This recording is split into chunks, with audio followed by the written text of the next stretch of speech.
Legal.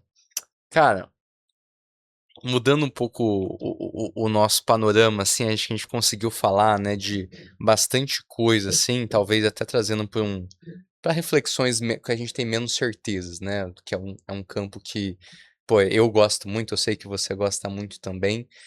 É, como que você observa a sexualidade, assim, nas relações humanas de hoje, assim, do ponto de vista talvez até mais sociológico, né? Falei que no começo você é filósofo também.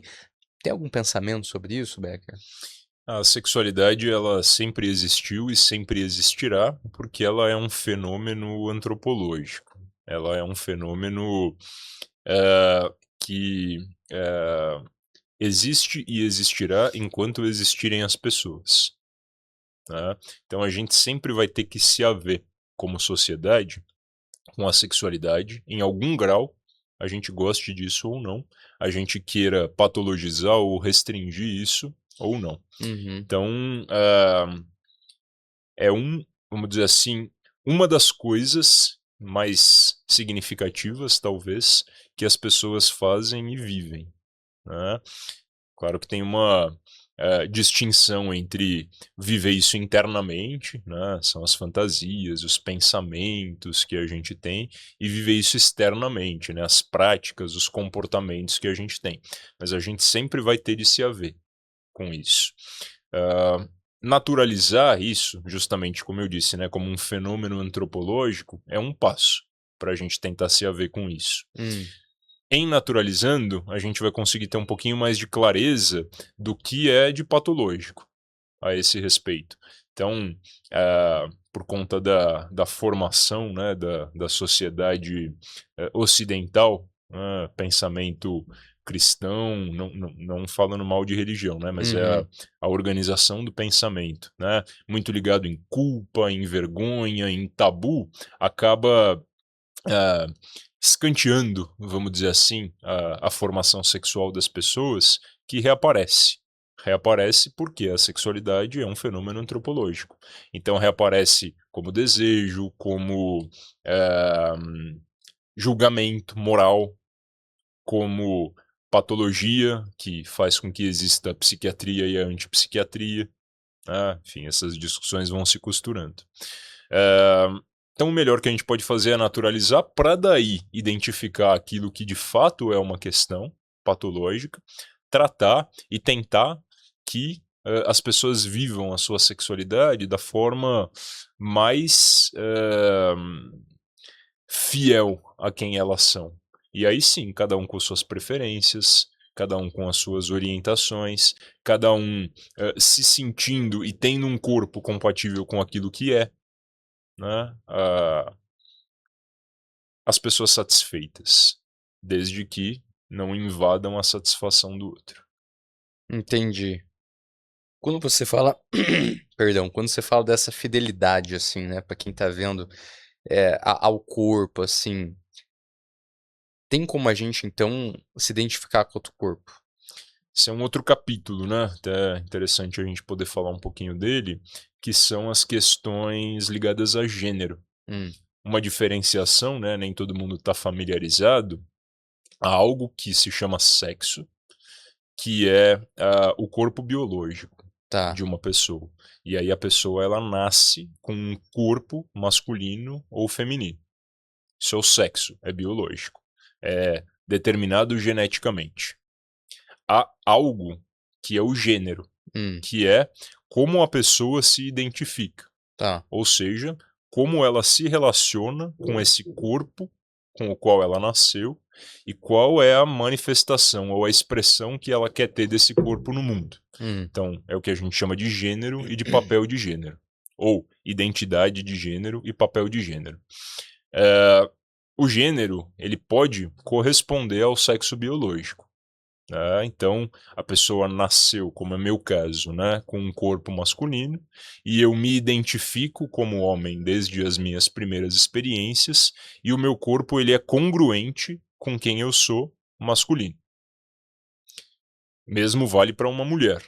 uhum, Tem pessoas que não se identificam ou não completamente com esse corpo com o qual elas nasceram, que é o que a gente chama de variabilidade. de gênero, e quando não há, né, essa congruência completa, como é o meu caso, incongruência de gênero, que pode ter um grau muito alto de sofrimento, que é o que a gente chama de disforia de Hum, gênero. Então, a patologia, por assim dizer, ela não está em eu me sentir diferente do corpo que eu tenho, uhum, mas ela está no sofrimento vinculado. tá, E o sofrimento merece ser tratado, e às vezes o tratamento não é nada diferente de mudar o corpo daquela pessoa para que ela possa se sentir inteira e fiel. Quando a incongruência é completa, ou seja, eu nasci com um corpo masculino e me sinto uma mulher, é o que a gente chama de transgênero. Mas essa incongruência, ela pode não ser completa. hum, Então eu posso gostar de partes, mas de outras partes não. Por exemplo, né, ah, não gosta das mamas, mas não se incomoda com o genital, tá, ou se incomoda com o genital, e aí você, né, pode ter modificações do corpo que vão de acordo com como a pessoa se sente e justamente o corpo que ela gostaria de ter para se sentir inteira. Mas quando isso é extremo, é o que a gente chama de transgênero, e quando a congruência é completa, como no meu caso, é o que a gente chama de cisgênero. entendi. E deixa eu até que já a gente já teve isso na história? É um negócio novo? Como que é isso daí? A sexualidade e as expressões da sexualidade existem desde que o mundo é mundo. Né? O que talvez a gente não seja tão familiarizado é porque isso não podia ser colocado de um modo tão aberto como é hoje em dia, então isso tudo ficava muito restrito. Por Uhum, exemplo, pessoas que não se sentiam bem no seu corpo de nascimento se conformavam com aquilo, viviam sofrendo num sofrimento calado. Depois de muito tempo, né, relativamente recente, a gente está falando de um século, menos de um século, né, é que os procedimentos médicos de modificação corporal começaram a acontecer.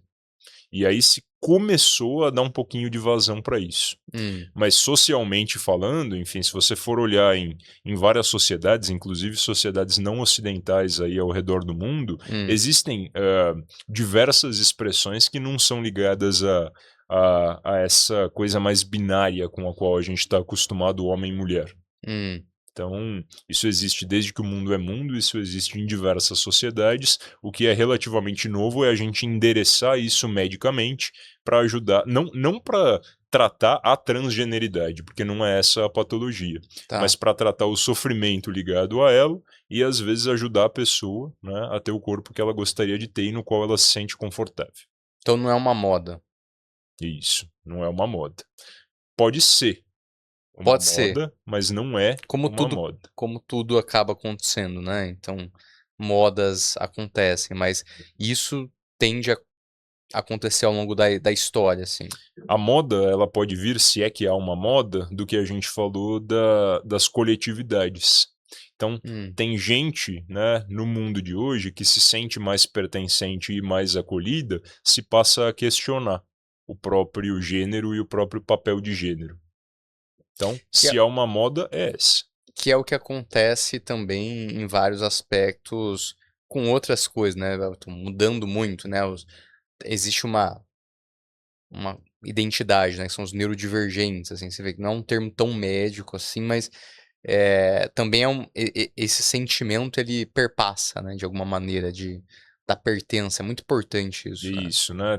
Todas as fragilidades, todo mundo que se sente frágil, né? As fragilidades de identidade se estabilizam nesse coletivo. É o que eu falei do estádio de futebol. Se a pessoa tá mal com a vida dela, no trabalho, mal em casa, com o seu casamento, tá com uma super dívida, enfim, os sofrimentos, eles se aliviam quando eu tô lá, né? Todo mundo unido por aquele mesmo propósito. Então, a coletividade ela estabiliza as angústias pessoais. Ou seja, né, muitas pessoas que se sentem frágeis ou questionam, né, N aspectos da própria vida, às vezes aplacam suas angústias e se sentem mais estáveis quando recebem certos rótulos. E a gente nem vai entrar no mérito de se são ou não são rótulos adequados, mas o fenômeno é esse. Entendi. Não, é óbvio, a gente fica, né, nessa ideia do fenômeno, assim.